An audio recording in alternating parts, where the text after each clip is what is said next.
Welcome everyone to our finale level in the season 1 for Level Up Together. This will be featuring Karen Cook and on the topic of developing a Ludomusicology research portfolio. So let me go ahead and read Karen Cook's bio, although I'm sure she needs no introduction for many of us. Karen M. Cook specializes in the music, theory, and notation of the 14th and 15th centuries, and also in medievalism in contemporary music and media, especially video games, which is her secondary main area of research.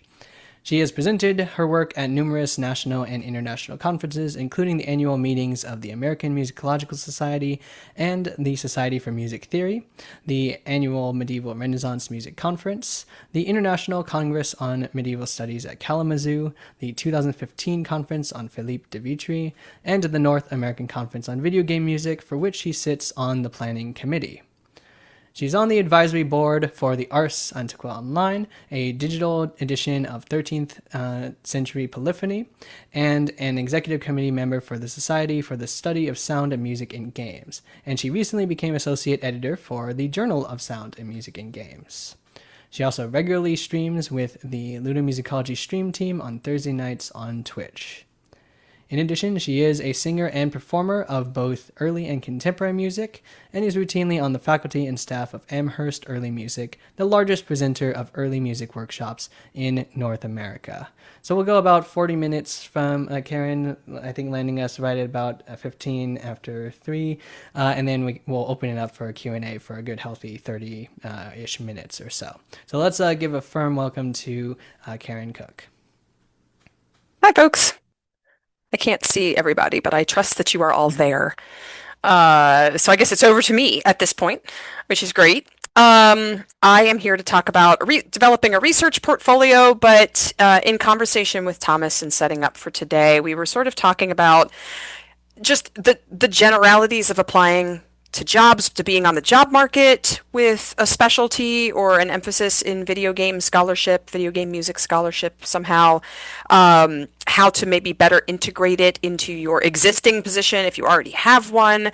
So what I've planned today is a little bit of a grab bag that's not always exclusively about video game music scholarship, nor is it all exclusively about research. So take research with a giant cube of salt. We might be talking about composition or game studies or industry related stuff, technology, musicology, music theory. Your mileage may vary, and you may even notice that I put Ludomusicology in quotation marks. If you are planning to go to NACFAGUM at all, I'm doing a poster on Saturday morning about the idea of ludomusicology as a term and concept.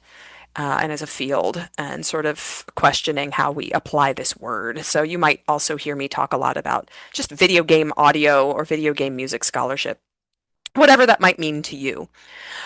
So let's get onto it.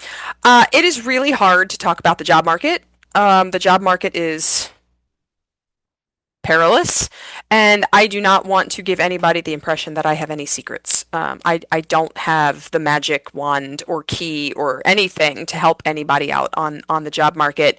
It has always been a fickle thing, and I think even more so now. So I hope what I have to say is helpful, but you may have very different experiences or knowledge than I do, and I welcome your comments, suggestions, additions, critiques, whatever have you.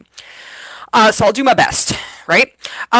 In preparation, I actually went through and I was curious about data from the Jobs Wiki this year, the academic Jobs Wiki, in posing the question, is ludomusicology, video game music scholarship, enough as a subfield, as a topic, as a theme on its own? Do you need to have more than one field? Whatever have you. So I kind of did a little breeze through the academic Jobs Wiki. And on the one pie chart, it has the type of job. Is it tenure track? Is it non-tenure track? Or is it part-time? I was pleasantly surprised to find that half the jobs were tenure track that I could glean. Sometimes just asterisk, right? Positions outside of the US often use different terminology than we do, and I may not always be aware if something is intended to be a permanent equivalent to tenure track or not. So, these are probably not 100% accurate, but it was a nice pool. Pretty large, substantial population of non-tenure track permanent jobs, and then a chunk of those part-time, like adjuncting positions. And then, as much as I could ascertain from the job postings as they're listed on the wiki, were these different jobs asking for a specialist in one field? Did they specifically want you to have expertise in more than one field, or was it a your mileage may vary situation? And almost half the jobs asked specifically for two or more fields. Like we need an assistant professor of music history and bassoon. We need a theory and composition person, and it's very deliberately you will teach like aural skills and composition lessons, or whatever the case may be, right? So, and then other cases could not figure out, it was not clear from the posting whether it was one field, any field. We just need somebody, right? Anyway, with that being said, if the question is video game music scholarship enough on its own? I would argue that these postings are kind of leading me to believe that maybe nothing is okay on its own, and that people are really looking to get the most bang for their buck. They want people who are versatile. They want people who can do more than one thing, because then you, the lucky winner, can fill multiple holes, right? That does not have anything negative to comment on with regard to video game music, right? So that's no slam on, it's not like this particular field is being looked down on. It's that even early music, whatever that might mean, might not be enough. You might also have to be a pop music scholar or somebody who can conduct a choir or whatever, right? So just do with that information what you will, but I thought it was a good starting place to talk about. So let's say you're in grad school, you're an early career person, you're looking at building a job application portfolio for whatever it is that you're looking for. And at this point, I'm thinking particularly about academia. I'm not speaking about alt-ac, even though that's a phrase we don't always love, because that's not my area of expertise. So I want to kind of start with the mission that I was given, which is to start thinking about, research and a research trajectory. And it might sound kind of stupidly obvious, or it might sound like, I don't know, the golden key, but plan your work. Think about what it is that you want to be doing. Imagine the kinds of projects you'd like to be working on or thinking about, and think about how they tie together. How can you scaffold them? How can you leverage one into the other? Do they breathe the same air? Are they sharing the same space? Is there any point of connection, or are you literally just, doing the smorgasbord of academia where every project is a different dish, right? And that's okay, but think about what you're looking at. So for video game music specifically, here I'm talking again to maybe an early stage grad student, somebody's thinking about a dissertation, or maybe you're in that dissertation stage and panicking about what comes next, right?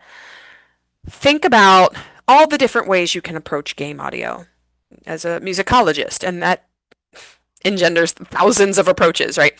Ethnomusicology, music theory, music analysis, music composition. Are you a tech person? Are you, sitting around, playing with NSF files at home? What are you doing, right? How are you approaching game audio? Are you an industry person? Whatever you are or hope to be, right? Start with reading as widely and as deeply as possible.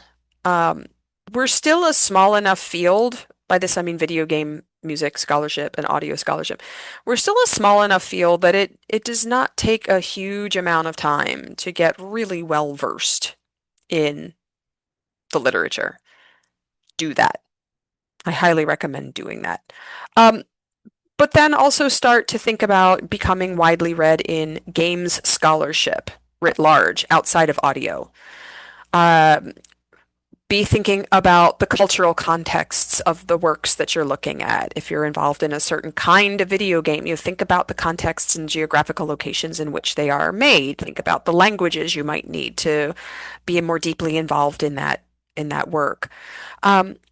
Think objectively about your observations. So you're like, because I think a lot of people start to read, and the first thing we do is we start to read and look for, well, I can say something about that. Well, you haven't. You've only, this is the first chapter you've ever read, right? It's great that you've got something to say about it, but we don't know yet what everybody else has said. But note that observation. Note it dispassionately, objectively. Keep a folder on your desktop, an actual handwritten journal, whatever. Write it down. Be like, I have an observation. I have an insight. I have a question here. And the more that you read, the more you can track whether or not those things are coming up for discussion, or if you might actually have something unique or different to add to the conversation that you're noting, because you want to be entering into dialogue with existing ideas. Like if you can imagine that this is a cocktail party, right? You don't want to be that person that barges in the door and starts screaming about the thing that you love before you've even noticed like who's in the room, and scare everybody away. You want to kind of like walk in, introduce yourself, and find out who's talking about what, and be like, "Oh, that's a really cool conversation. I'd like to politely be part of that." Or, "Wow, I really have a completely different take on what you're saying." But you kind of have to know what's going on first. What do you want your work to be? What are your personal goals? Not everybody wants to publish a chapter or a book or an article a year. Some people really want to sit and do the slow thinking, and that's great. Some people are interested in composing. What do you want it to be? But think through the ramifications of that. What does it mean for me to enter this idea of mine into this existing dialogue? What are the ramifications of that? Who is affected by my work? Are they affected positively or negatively? Am I doing this ethically? Am I entering this conversation? Have I covered my butt to be able to do this, you know, as productively as possible? And then do it. Right. I don't mean to make it sound more than what it ought to be, but we're not like, I know when I got started on researching early music, we had like 100 years of really dense stuff in many, many languages before me that I had to really become deeply invested in, and that is a heavy lift. That's a big task. Video game music audio is a much smaller task, so take advantage of that while we can, and get into it. Um, how do I get my thoughts out there? So I've done my reading. I kind of have a really good feel for what's going on. How do I get my thoughts out there? Some people use conferences as a way of workshopping an idea, a topic, a talk for preliminary feedback. This is a work in progress. I'd really like to see what other people have to say. Can they help me shape this into something bigger or better? Other folks are saying, well, that's all I really want. I just want people to hear this idea. And other folks are saying, I don't even need to do the conference step. This is really, this is short, sweet. This is done. I feel comfortable with it. I just want to get this idea out there, or I need to have a publication on my CV for some reason. Your mileage, again, may vary as to what you personally want or need, but those are ideas, right? But how do you know when it's ready to go into any of those stages? And I think for me, I like to always check myself. Have I gotten sufficiently through my idea to know its own flaws and its own merits? Do I really know this topic well enough to know what questions I didn't answer? Can I imagine what somebody is going to say in response to this? If I do this at a conference, can I picture, bigwig in my field standing up to be like, well, you didn't say, I'd be like, okay, well, I know they're going to ask me that, so I'm going to insert a footnote here, right? Proactively ward that question off, or whatever. But that's how you cover your butt, right? What have I left unsaid? What does not need to be said here? What do I need to acknowledge does not need to be said here? But what reaction do you think this work is going to provoke? And if you are comfortable with that reaction, if you feel good about it, get it out there. All right. There we go. So if we're thinking about conferences, what are some of the ways to go? Obviously, probably most folks here are familiar with some of the game audio specific conferences like NACFAGM that's coming up in a couple of weeks. I hope to see many of you there. The Ludo conference overseas in the UK, Game SoundCon, Dana Plank and Matthew Thompson are spearheading the academic track for that big industry conference. Those are examples. They're not the only ones. But then depending on your particular field or methodology, right? You might be looking at a local or a national AMS conference or SMT, Society for American Music, Society for Ethno, whatever. There's nothing wrong with proposing video game audio related work at anything like that. And then there's like the interdisciplinary stuff, like Music and the Moving Image is a music conference, but it's not just video games, right? It's film, it's commercials, it's TV, it's whatever. SCMS for cinema, cinema and media studies, not a music specific, but a media specific conference, right? Think about things like that, or any other kinds of similar things. The very first conference paper I ever did on video game music was at the International Medieval Congress in Kalamazoo. It was a medieval conference because I was talking about early music in a video game, right? It was a great audience and it actually led me toward the publication of my very first publication period, which was my chapter on civilization. And that came out of working my ideas through at a conference for medievalists, which had nothing to do with video games or music, right? So, think about the nature of your work and think through the audience that is most likely to give it the kind of pruning that you want, right? Or whatever is available to you, because there's nothing wrong with that too. Same thing with publishing. There are outlets that are specific to game audio. Obviously, the Journal of Sound and Music in Games is near and dear to my heart. That is specifically designed for the work that most of us are here to do.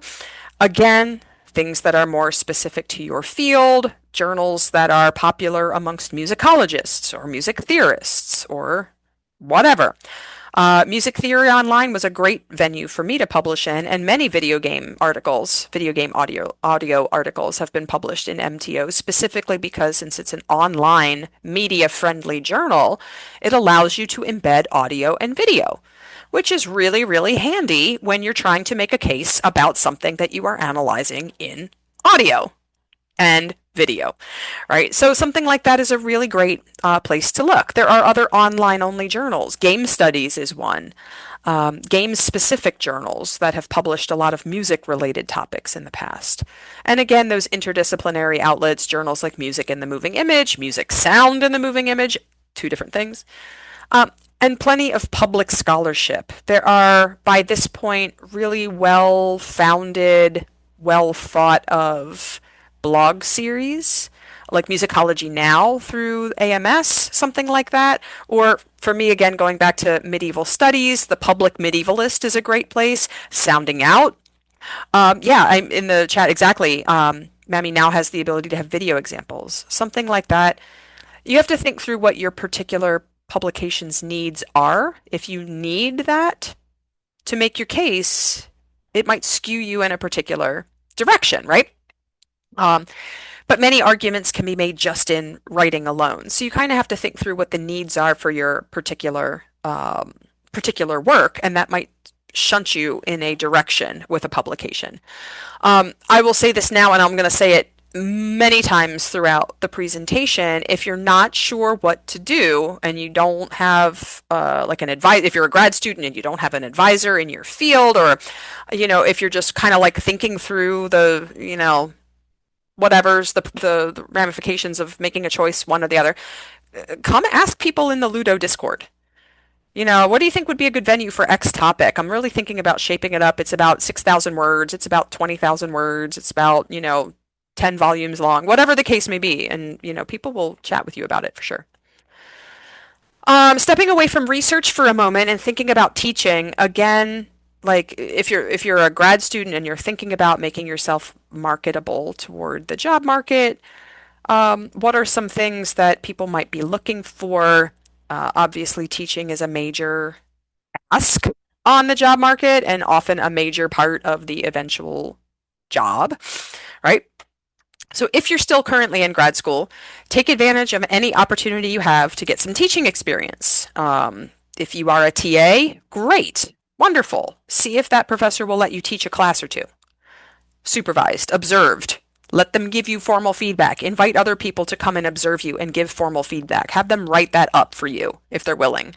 Many places will give you the opportunity to be the instructor of record as an upper level grad student. Take advantage of that if you can, right? Whether at your own institution or, a lot of times if you're ABD, you might be able to pick up an adjunct gig down the road. I know that my institution, being in central Connecticut, has routinely borrowed people from Wesleyan and Yale to fill out, an emergency medical leave or something like that. So it's a really nice opportunity if you have the ability. If you can't do that, or in addition to that, guest lecture, right? Is there another class by another professor somewhere at your institution or a neighboring institution where you can stop by and give a talk, right? Have them critique you, have the students ask questions. Could you pick up an adjuncting, like I just said? And public teaching. I work for Amherst Early Music. I've been teaching local classes for recorders for 20, 25 years at this point. What can you do to get comfortable with being in front of different kinds of audiences, and how can you document that on your CV? Outside of actually doing the teaching, take advantage of taking classes in pedagogy, right? There are seminars, there are workshops that many institutions set up that have to do with teaching. Sometimes they're set up for the faculty. See if you as a grad student can sit in on those, the professional development workshops for the faculty. Look at the AMS pedagogy group, the music theory pedagogy study group. A lot of places have like syllabus crafting workshops. SMT does syllabus workshops, or has in the past. And I think like the SMT's feminist study group, or whatever it is that they're called, has done like syllabus workshops before. Um, and CV writing workshops too, although I didn't put that down.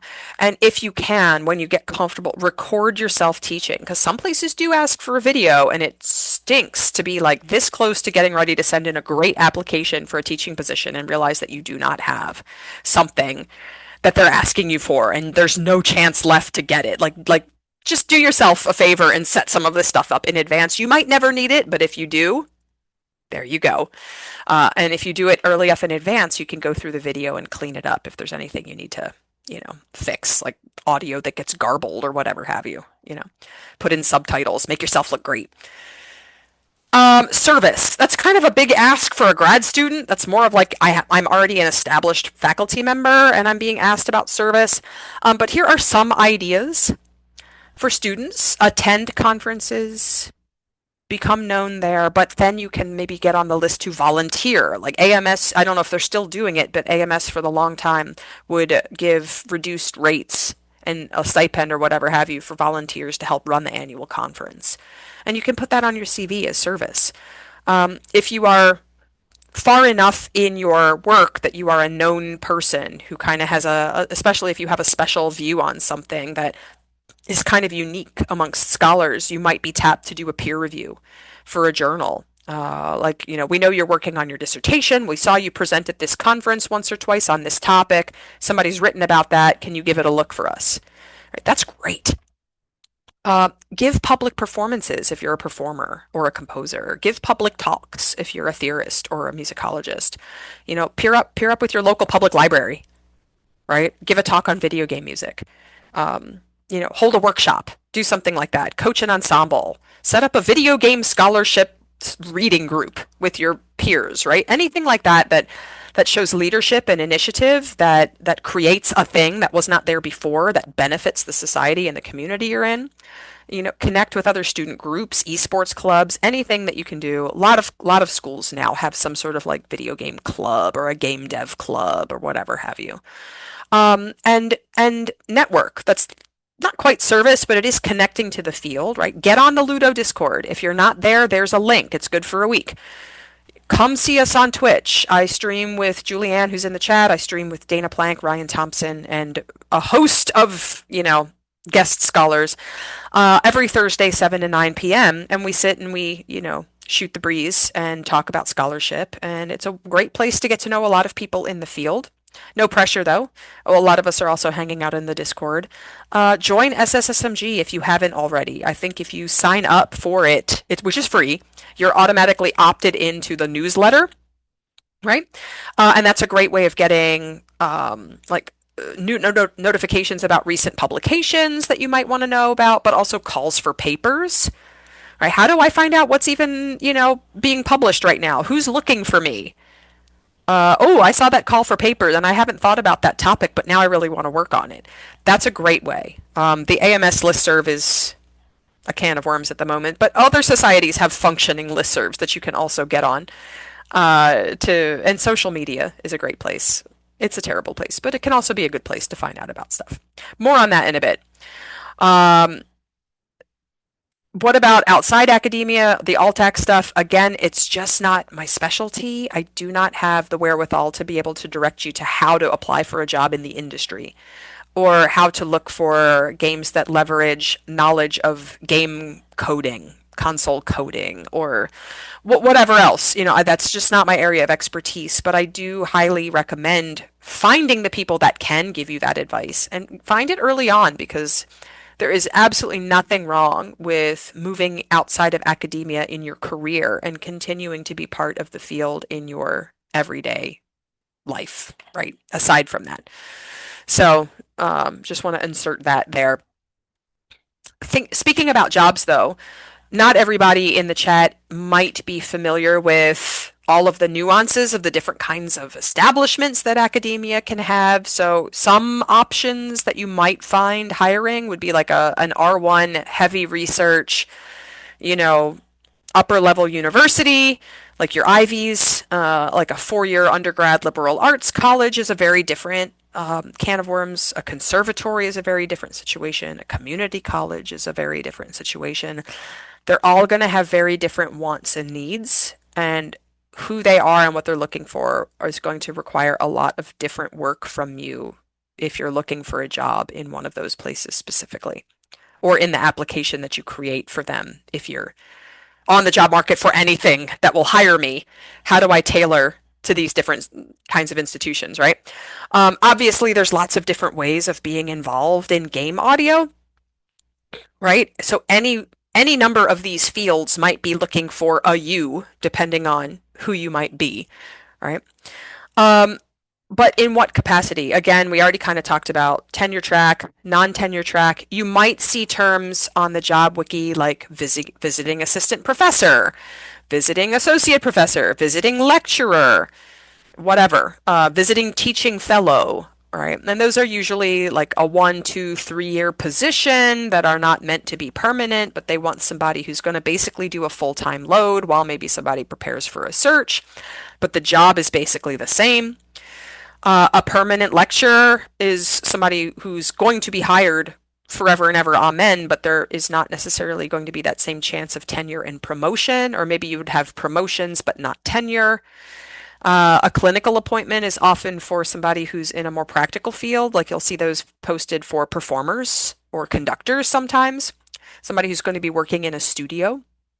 You may or may not have classroom teaching on top of that. So those are some terms you might see. Those are for US-based institutions. Those titles can and will change for overseas institutions. And then there's the adjunct position where I just need somebody to teach this 3 credit class for this fall only. That is not a living wage. That is a side job, or it's not a full-time job is what I'm trying to say.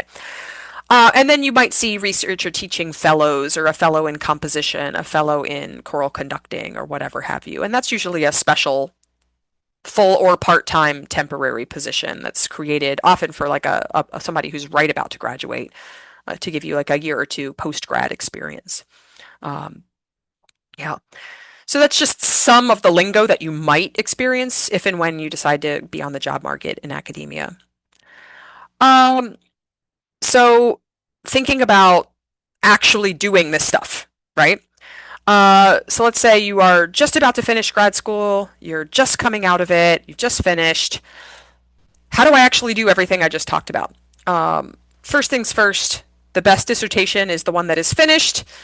No dissertation is ever perfect. We all want them to be, and I'm not saying make it crap. I'm saying just get it done within the parameters of your individual life and needs, of course. I do think that these days institutions want to see people publishing while you are still in grad school, and some old school advisors have not caught on to that yet. So I'm inserting that because even the advice that I got 15 years ago when I was first getting onto the market was just that, oh, all you need is a dissertation and you'll do all the publishing later. And by that point, it was already too late. That ship had sailed. And it was bad advice then, and it's bad advice now. So if anybody's telling you that, it's not necessarily awesome. I do think that as you're able, right, it's important to start publishing and presenting while you're a student. Again, get to know your particular area and sub areas, publication things, venues, conference venues, get a lay of the land, see how people are engaging with each other. Um, and again, I'm trying to couch this advice as broadly as possible because not all of us are going to have the same financial resources or the same strains on our time, right? So I'm not saying you have to do this one thing, but look for what's accessible to you. Is that a local AMS chapter? Great. Is that NACVGM? Great. Is it a virtual conference? Cool. Whatever you think you can handle, whatever you can do, try to look for the things that are going to be recognizable, or that really suit your topic, and engage with those audiences. Build that network. Aim to present good, solid work. I don't want anybody out there just like flailing and giving like 22 terrible conference papers because it somehow beefs up your CV, but then people remember that you gave a terrible conference paper. That's not great. Right? So you want to have good, solid work, but do get your name out there, get that work out there. Look at those special calls for papers, CFPs. Be familiar with the different publication venues in your field. Look at I didn't pull up a slide for this, but like look at the for authors tab on any of the journals that you like to read. How do I publish here eventually? Well, this journal needs you to have this format and a length of this long, right? Or maybe this long. And it's going to take 6 months for review. This journal's got a backlog of 3 to 5 years. You're not going to have this article out anytime soon. But this journal over here moves really quickly because it's new or it's online only or whatever. This is a grad student journal that has a really good name, but I'm not going to be competing with senior scholars for room in this journal. Whatever it is that you need to think about. Plan your work strategically then, according to that.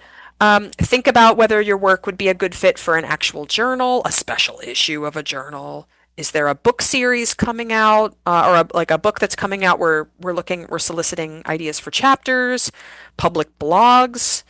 Pay attention to those. Get on those listservs as much as you can. There's one that's specifically for musicology in the UK that I still follow because I find out about great stuff through the UK listserv. Again, the SSSMG newsletter, the AMS Ludo study group is a really good place, the Ludo Discord, all of those places for publishing announcements of things that are coming up. And your mileage may vary as to, again, whether you're on Facebook or the beast formerly known as Twitter or Blue Sky, Mastodon, whatever it is that you're on, the hashtag parameters of the world have shifted a little bit these days, but these are all great ideas to you pay attention to see what folks are looking for and see if you can strategically try to place some of your work in places that would get your name out in good, reputable, recognizable things that look good on a CV when you're applying. And by all means, please do not be afraid to collaborate with people or to get things co-authored. I think we need to break down the idea that the only thing that's good is a single authored whatever. You got an idea and you're working with a friend, do that. Write it up. Get it out there, right? So that's fine. Know the field. Again, use the SSSMG bibliography in Zotero. If you're not already familiar with it, there's a link. It used to be hosted on the SSSMG website itself, but it's been moved to Zotero. And if you are a Zotero user, you can import the whole kit and caboodle right into your desktop app, which is wonderful, and have it all right there for you. Know that field. Look through the lists. If you see stuff that's new-ish and you haven't read it, try to read it. If there's some old stuff that you see cited a lot, make sure you're familiar with that. Use the Discord to ask for suggestions. I'm working on X topic. Anybody know anybody that's written on, the semiotics of armpit noises in JRPGs? Go, right? Ask. It's fine. And think about your trajectory. Where do you want to see yourself going? How are you going to build on this? It's a job market, an interview is going to ask, right?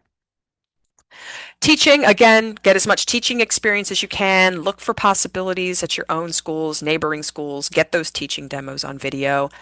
Take advantage of those workshops and courses and start making syllabi early. Sometimes job applications request the syllabi for, I don't know, a class you've taught, 2 or 3 classes, that you could teach. Maybe you've never taught a class before, but get the syllabi ready while you've got people in grad school to help and assist with that. Look it over. Is this structured correctly?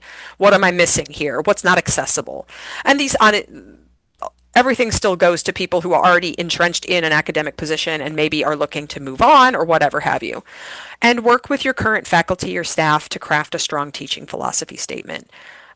Specific, that's for anybody, but specific to game audio scholarship, I think it's important potentially to talk about how you approach doing this and why you find it valuable and how it connects with yada yada university, right? And I think some of that might depend on whether the job app is specifically looking for somebody already in this field or if it's an open field where you're going to be competing with like 22 Beethoven scholars and somebody working on plain chant and somebody working on, gamelan. How do I articulate the value in what I do? Right? Be thinking about that. Again, service, not expected, but again, some things you can do. Look at making some clubs or workshops, do some guest lecturing, organize a reading group, volunteer at conferences, talk to people about operating as a peer reviewer. If you're a performer, perform. If you have some facility with game technology and you can transcribe things for publication or for whatever your deal is, right? If you're a fandom studies person and you want to engage with, overclocked remix or whatever the case may be, find out what options are open to you and then figure out how to spin that as service to the field, right? Something of that nature. Right? And if you already have a job, how can I be working more game audio into what we're already doing? If you already have a teaching position or you want to add teaching into the mix, obviously one of the first things you can do is just propose a class on video game music scholarship.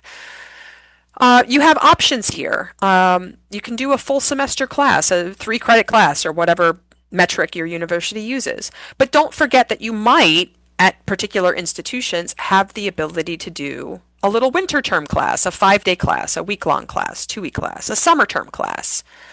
All of those are options. And we're not in any way trying to toot our own horn, but the Stream Team folks and Matthew Thompson and I have open access publication in Teaching the Game. It's a collection of syllabi for game design, yada yada. This came out a couple years ago, 2021. We're going to be revising and updating it later this year for the revised version, the revised volume. So we're going to be updating it soon to talk about things like adding a section for grad students and how to think through things like AI, which wasn't as big of a deal in 2020, 21. But we offer a couple of different approaches to a syllabus for game music scholarship, largely from the musicology theory angle.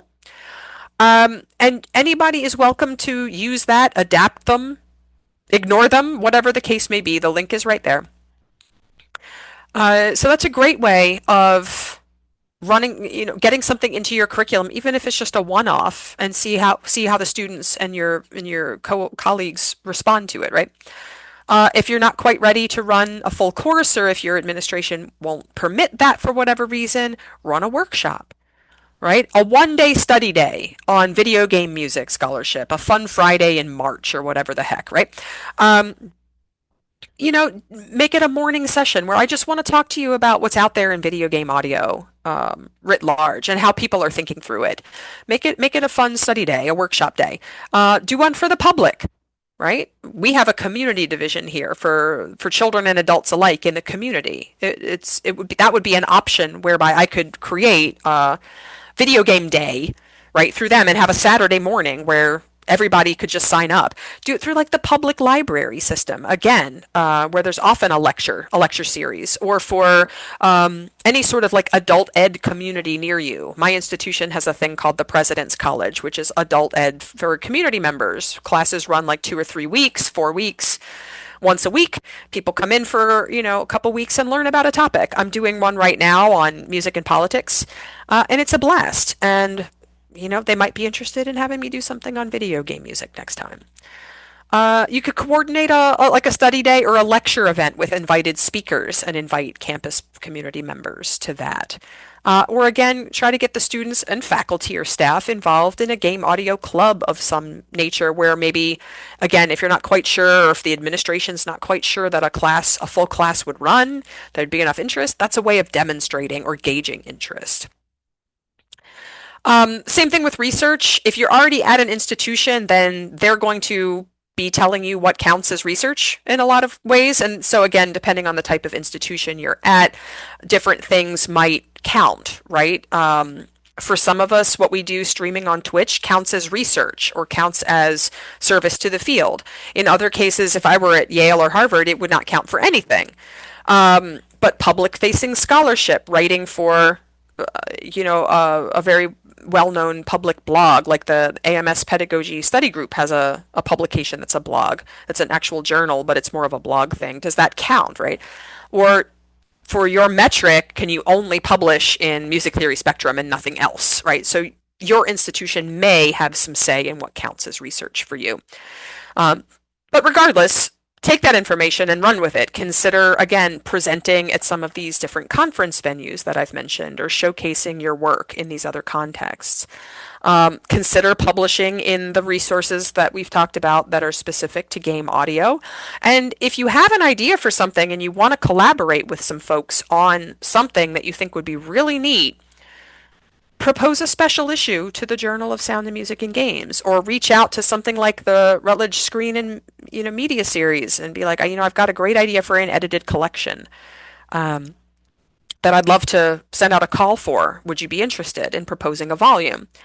Again, collaborate, co-author, and make connections between what you do and other disciplines. So again, one of the things that I've been doing in my own career is trying to cross-pollinate between the strictly early music stuff, the strictly video game music stuff, and where things meet in the middle through this lens of medievalism. Like, how do I deal with the reception of all of this in contemporary media? And see how those different fields, who I can connect with and who I might want to work with on different kinds of projects, and look for those editorial opportunities, right? But kind of keep your eye on the ball, keep your finger on the pulse of what presses are doing, what trends you notice, what series you notice, what the journals are doing, and talk to people. Reach out to the editors or whoever it is and just be like, I have a thought. Can we chat about it? Nothing wrong with that.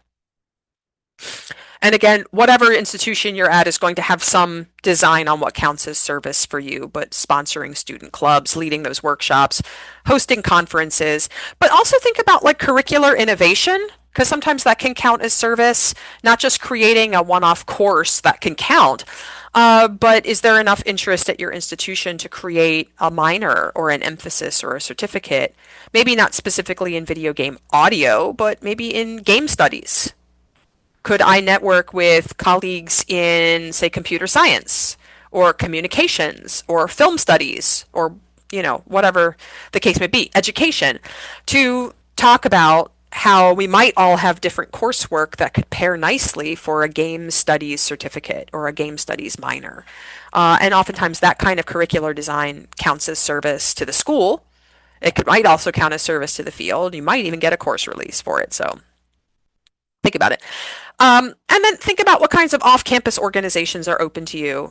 Think about reaching out to SSSMG to see if they have any needs for the board. Try to get in with peer reviewing, guest talking for other organizations. The Ludo Study Group will often post when elections are coming up if you're interested in participating there. Contributing, even just contributing to the bibliography. Put it on your CV. I have contributed to the SSSMG bibliography because I emailed somebody and said, hey, add this to the bibliography. Something of that nature could count generically as service, right? There's not one specific right way. I have no magic key, again. But I think that it's important to think through specifically why game audio scholarship is important to you, what it does for your campus, what it does for your curriculum, what it does for the greater community. Who is this helping? Is it helping? Being able to, for your own sake, really speak clearly about why what you do is relevant, why it's important, why you find it significant, what you're hoping other people will see in your work that makes you special and unique and clearly well versed in a field.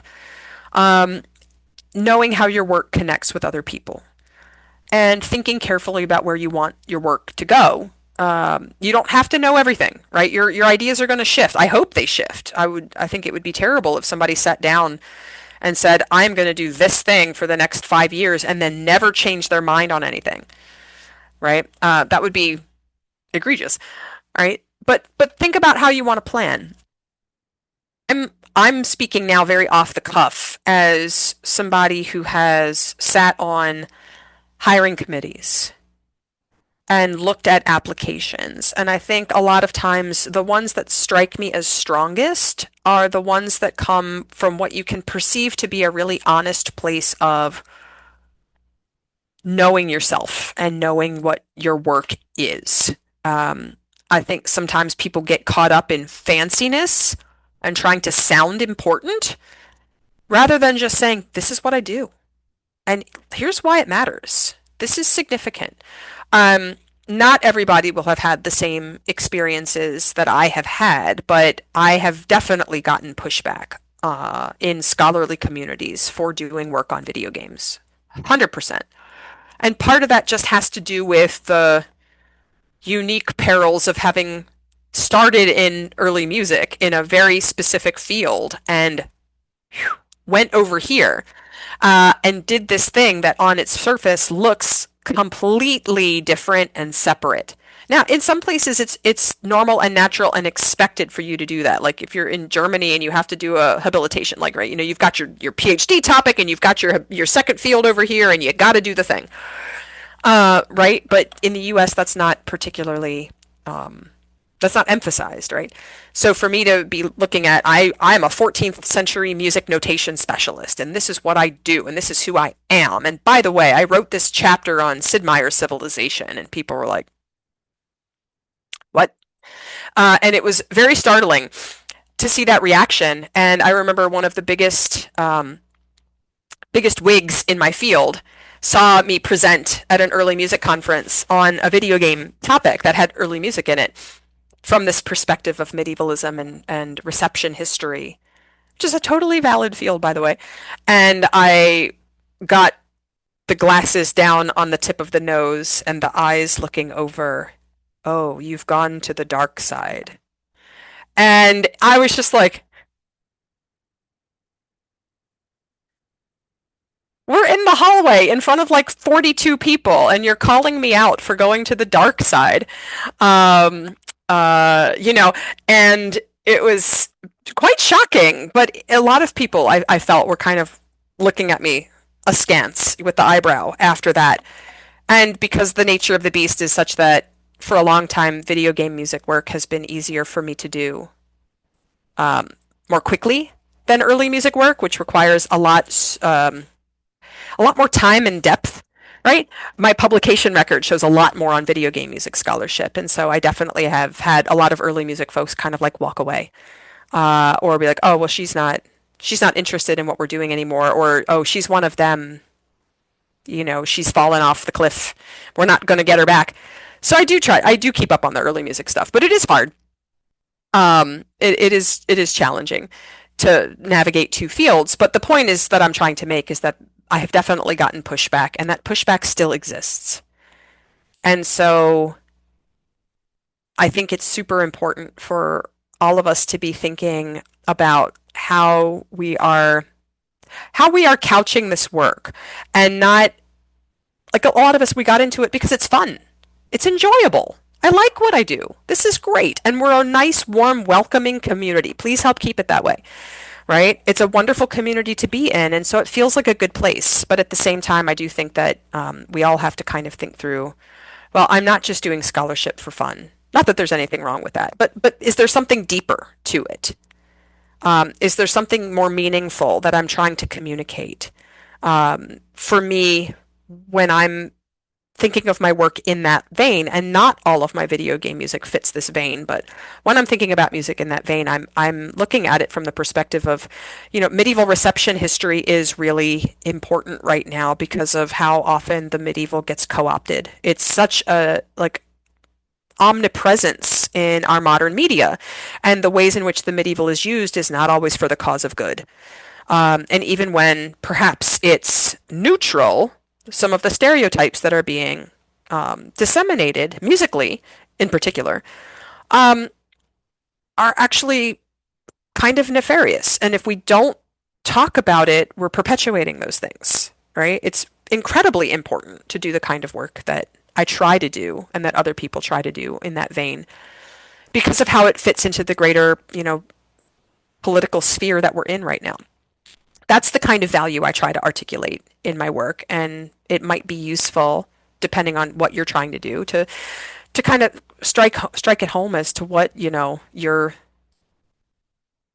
what are you trying to what are you doing? What are you trying to do? And there is 0% wrong with I am just having fun. This is a blast. I just want to know how things work. That is great. And I am not opposed to that in the slightest. If we're thinking about being on the job market, though, I'm just trying to think through ways in which anything could help you to document why your particular work could be useful to a university, whatever that might mean. And the last little thing that I'll say before moving over to Q&A in the interest of time is just you'll see again at NACFGM, if you're there for the poster presentation, that I have some reservations with the way that we use ludomusicology as a term. And I think in large part because this is such a welcoming community that people want to be part of, which warms the subcockles of my heart. And because it's fun, and because video games are things that we all have like deep emotional attachments to, and personal enjoyment of. And we want this field to be really cool, but we also want to be taken seriously as a field with a capital F and plant the colonial flag on this. This is my turf now, and this is what I do, and we're a field. And we're ludomusicologists, and we have a thing called ludomusicology, and it's like, yeah, well, do we? Depends on who you ask, right? Some people use that term to refer only to video game music scholarship. Other people, like me, think it's a lot more universally applicable than that, and it's any kinds of games and music or sound or audio. So Mozart's dice game is ludomusicology, right? Music theory games in the classroom are ludomusicology. A chant at a football game is ludomusicology. And I feel like sometimes when we're not being careful and thinking about things from that broader perspective of the field writ large, meaning all of musicology, all of music theory, it's really easy to overlook other folks and other kinds of work that are making contributions to the same kinds of questions, and we do not need to be exclusive of them in a way that is counter to us being this warm and welcoming area of research. So in your various job applications, if you're at that point, right, if you're on the job market or if you're thinking about marketing yourself in any way, you might want to have a care toward how you are using that term and what you think that it means, and whose voices are in and not in that particular conversation. But that's more of a sneak preview of my poster at NACFGM, so I'm going to shut up now and we can talk about all the things that you'd like. And I did see that there was a call for the link in the chat, but I thank you to Nina for putting that in. Yeah, I've had trouble with that link before. I promise you it's okay. But it does, even for me, kind of come up sometimes as no bueno. So hopefully everybody finds that it works. If anybody cannot use that link for any reason, I'm happy to email you a PDF. So I will leave it there. And if anybody, again, needs the link to the Discord invite or to the Twitch information for Thursday or anything, let me know. All right, thank you very much, and let's give all a big zoom hand the emojis. I already see streaming up for Karen Cook. So we're going to go into Q&A now, and I think we have probably good 15, 20 minutes for this. So do send in your questions to the Q&A feature, because that way I can like project them and everyone can see them. We already have one that I can ask after, but I'm going to take privilege to ask the first question while you all are sort of percolating other questions to put in the Q&A. And I have to put this one in the chat, actually, because it won't let me myself post in the Q&A. So keeping in mind the need that you just referred to of the need to be careful about colonialist tendencies of seeking out first or unclaimed territory in ludomusicological research, what are some areas that you think are especially fruitful or necessary for ludomusicology research at this juncture in the field's history? Yeah, I don't think we have enough time. I mean, there's a lot. There's a lot, and a lot of what I could say would replicate some of the foibles and flaws of how earlier genres of scholarship have emerged, right? Because we tend to think of like case studies. We need a case study of every game. Go, right? We need a biography of every composer. Go, right? Every game publisher. We need to have the inner workings of Konami, but also, Sunsoft and also Nintendo and also blah blah. We've got to have these sort of like mirror images of how earlier generations of scholars have approached these topics, right? Is any of that bad? No. Is that the only way it has to go? Of course not. And I think that we should all be thinking about, what could we do that's different here? Some things that I think are woefully overlooked right now are the fact that, and I've said this before, go back and read the very first issue of JSMIG with the canon colloquy that I contributed to, where it was just like, most of us don't have facility in all the languages that we would need to do the best work in this field. And the field has tended to focus on, therefore, English language scholarship, and has tended to focus on the most accessible games and game consoles and game companies, right? We're never going to get into the Nintendo vault of some of the proprietary stuff, but who's out there in other countries doing this work and that we're ignoring because we do not read that language, and we're not in communication with those people. I think a broadening out, casting the net wider and engaging more voices in the scholarship is really, really important. That was one of the big things that Will and Fanny and I tried to do with the Breppels book, The Global Histories of Video Game Audio Technology, that came out last year. And one of the things that we're working on with JSMIG is reaching out to people. And this is a call, right? If there's scholarship out there in languages that you speak well, that you think would be great to have in English, we love to publish translations, right? So if there is stuff out there that should be made more accessible, we cannot learn every language in the world, right? But, let's translate stuff so that those people's ideas get out to a broader audience. Those are things. I think that there's not often enough engagement with games scholarship, period, right? Outside of audio. Thinking through these games as games is something that sometimes gets lost in the mix.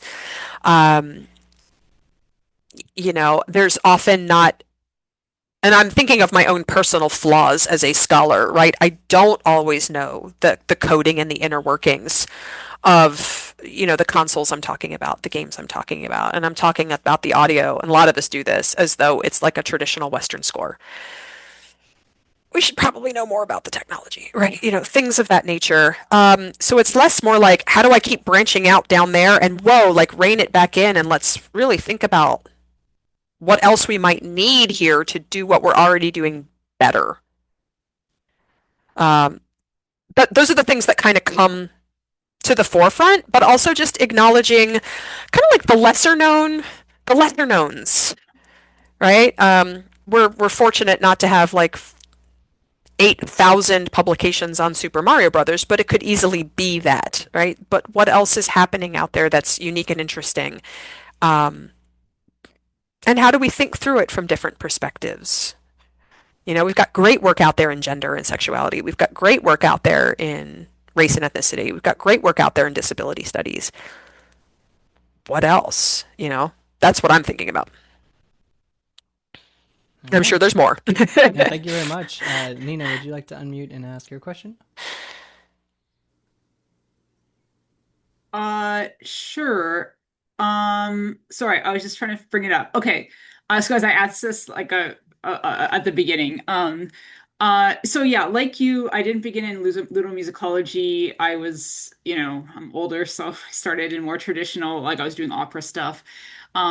So I'm a bit further along. I'm like gearing up to apply for tenure, and I think when I was applying, I think the fact that I could teach multiple things was attractive. But now that I gear up for tenure, like I can't really say I'm like an expert on anything. I'm struggling to like create like a story around what all the stuff I do and like link it Yeah. together, and make this make sense to people. So I don't know if you have any thoughts about that. I mean, I think it's hard, right? Because sometimes what we do just doesn't hang together. It just doesn't. I have my medieval stuff, which is a little bit all over the place. Like I do notation stuff, but I've also worked on like some random theorists and I found some random person in an archive. Okay, cool. It's all 14th century. That's my thread, right? I have the medievalism stuff in video games, but my MTO article on Phazanadu has nothing to do with any of that. It mentions very little. That was just a fun one-off thing I really wanted to do about one of my favorite games that talked about what I thought was unique about that particular soundtrack and this composer that nobody talks about and how it fits in with the. Can I connect that to my other work? Yeah, no.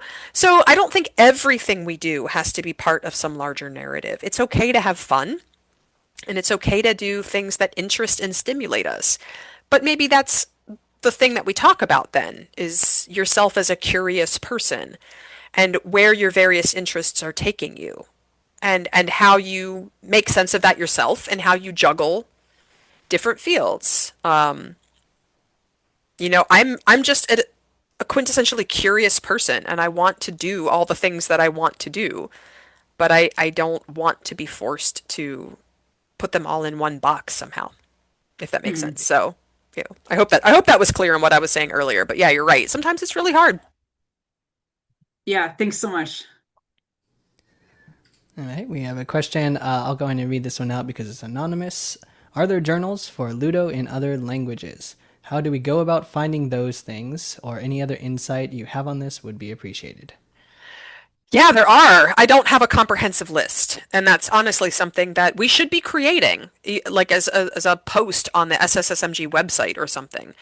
Um, and if it is somewhere and I don't know about it, forgive me.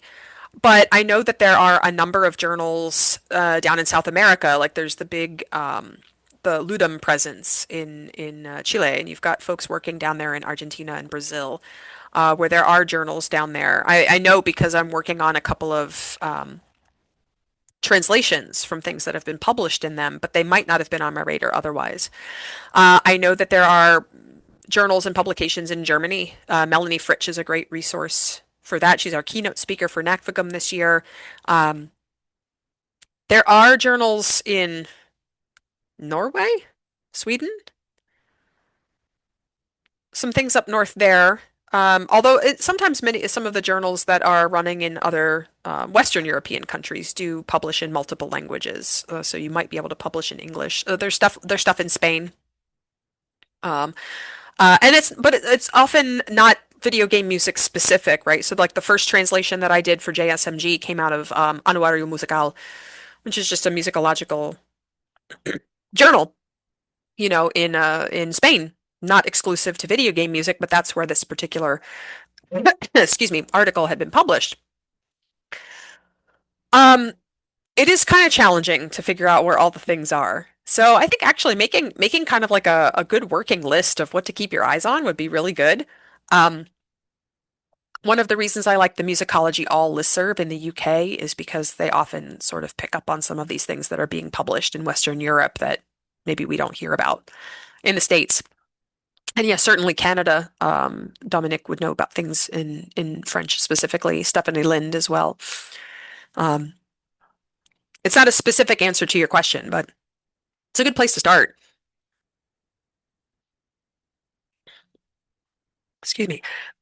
My allergies.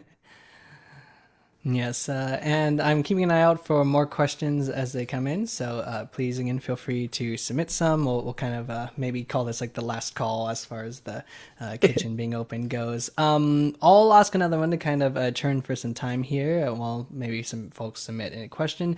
So when you're covering the different kinds of positions on the job market, I know for me in my path out of grad school, I ended up going more the route of the full-time fixed-term teaching professor track because it was early COVID and we were really locked down and not a lot of market going on, which has some pros and cons compared to like a visiting assistant professor route, like with the 1 year ones, which those might seem kind of shinier on a CV and have more time for research, but often just kind of end after 1 year, whether or not it turns into a TT search. So what perspective would you give to the grad students who are kind of looking at the job market and maybe, of course, there's the TT jobs, which you highlighted, but they might also be seeing non-tenure track, fixed term track, and visiting assistant professor positions come out, and like thinking about the trajectory that one of those other like the not tenure track options could set them on if they jump into that kind of a cycle. I mean, there's just no way to know the future, right? Excuse me. I mean, I think my biggest advice to anybody who's definitely interested in making sure that you get a job in academia, making sure is not the right word, but if you like really, really want to get a job in academia, um, the best thing I can tell anybody is just to apply for anything that you can, anything that you might possibly qualify for, even if you're not sure that you do. Throw your hat into the ring anyway, because sometimes the people who wrote that ad did not even know what they want. And you could surprise somebody. You can't foresee what's in somebody else's brain. Now, obviously, if a post says, we are looking for a person with 6 years teaching experience who's a Beethoven specialist, and that is not you, it's probably not the best application to send in. But if there's any hope that you can make a connection in your in your letter, right, your cover letter or your application documents, that speaks to that remit, take the chance. I got lucky. When I got hired, it was an NTT and it got converted to tenure track after I was here for a while. Nobody could have foreseen that coming. But that was the job I was offered, and that is the job I took, and I was very, very lucky. So you just never know how things are going to work out. So I would say it I will never tell somebody to not overlook your own personal wants and needs, right? If there's an area of the country that is not safe for you, do not apply for a job there. You know, but to the extent that a particular job is in any way viable, throw your hat into the ring and see what sticks to the wall. If you end up with a part-time position or a non-tenure track position, and your goal is to move upward, at least you have a place to collect your thoughts for a minute and think again about how to kind of repeat some of the things I was talking about, like leveraging connections and making a publication or doing a thing that can showcase somehow your work. And I mean, I'm not saying that it is a guaranteed, there's no guarantee, right? It stinks. I wish there was. Follow this advice and you will get the job of your dreams, but but that's the best thing that I can say. I hope it kind of hits what you were asking. Yeah, absolutely. Yeah. That idea of sort of applying widely, or you were Yeah. saying earlier, read omnivorously. It's like apply omnivorously, Yeah. whether it's temporary VAP or the Hmm. fixed term track or tenure track. Yeah. Right. Okay, well, I am seeing no further questions, so I'm going to assume that everyone is fully Fridayed out and ready to go on your weekend way. So just a couple of well, okay, let's thank Karen one more time with Zoom Hmm. applause. Everyone, like Thank you all.